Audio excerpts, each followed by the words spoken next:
Right, Louise. So question 3. I saw you got parts A and B right, but just for the benefit of the others if they watch it. So when we read the question again, two particles P and Q with these massives, these speeds, but they're moving in the opposite direction. So plus 2u, minus u. Always put the velocities there. My choice is to use v, w, x, y for the velocities, just so I don't lose track of the subscripts. But anyway, collision between two particles, momentum is conserved, Newton's law of restitution.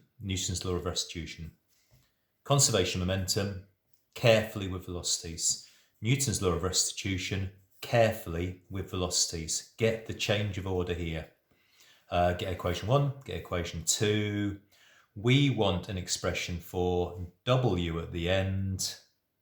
So rearrange this one.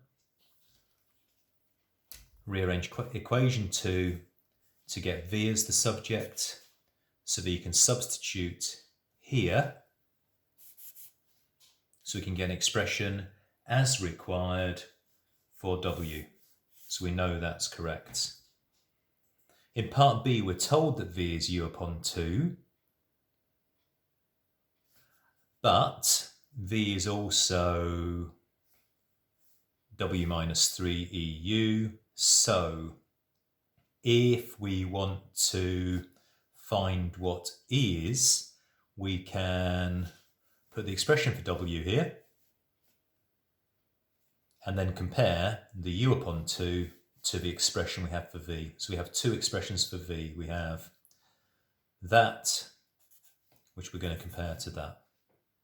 And then we nicely get 12E upon is equal to 3 is 1/4.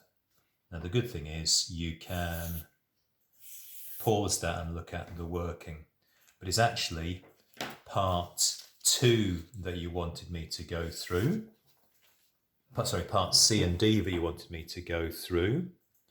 So we know that at the collision there are distance d from the wall, and we want to find how far P ends up from the wall, how far P travels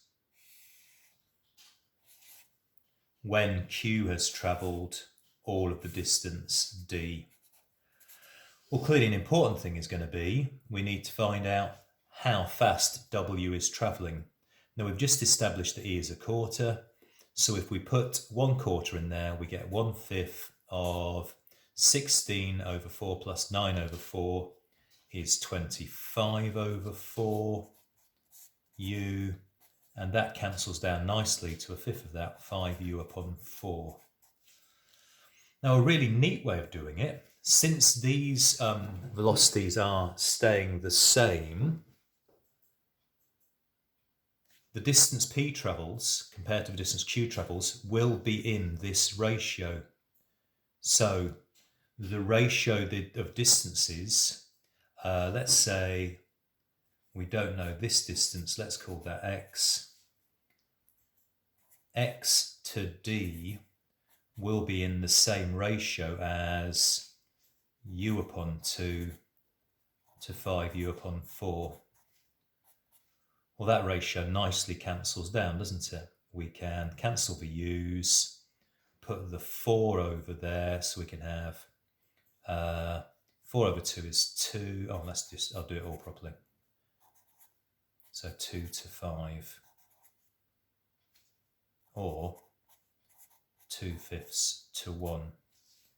Therefore, if Q travels distance D, P travels distance 2/5 D, therefore is 3/5 D from the wall. So that's part C. Now in part D, particle Q rebounds from the wall and moves so as to collide directly with P at point B. Given that the coefficient of restitution between Q and the wall is 1/5, so we have P still travelling with this speed, this far from the wall,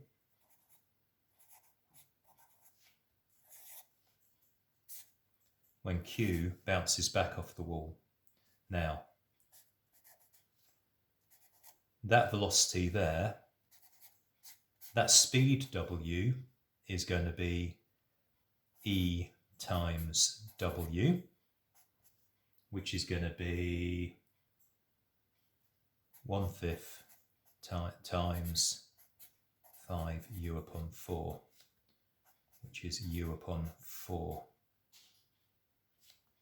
So W is going to be minus u upon 4 if we want the velocity. Right, how can we do this? Well, they're both travelling towards each other. U upon 2, u upon 4. U upon 2 is 2 times u upon 4. So P is going to travel twice as far as Q, and they're going to travel this distance. So divide 3d upon 5 in the ratio 2:1.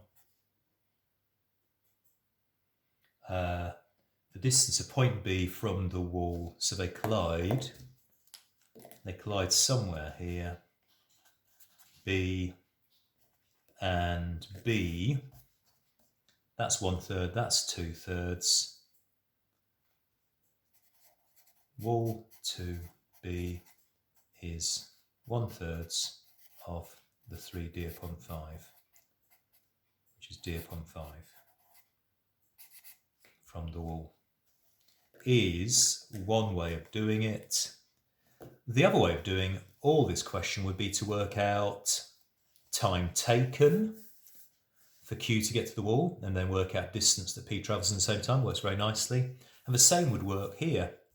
We've got two things travelling towards each other with a relative speed of that plus that. So travelling towards each other with a speed of 3u upon 4, we could do that distance divided by that time and then work out how far B travels.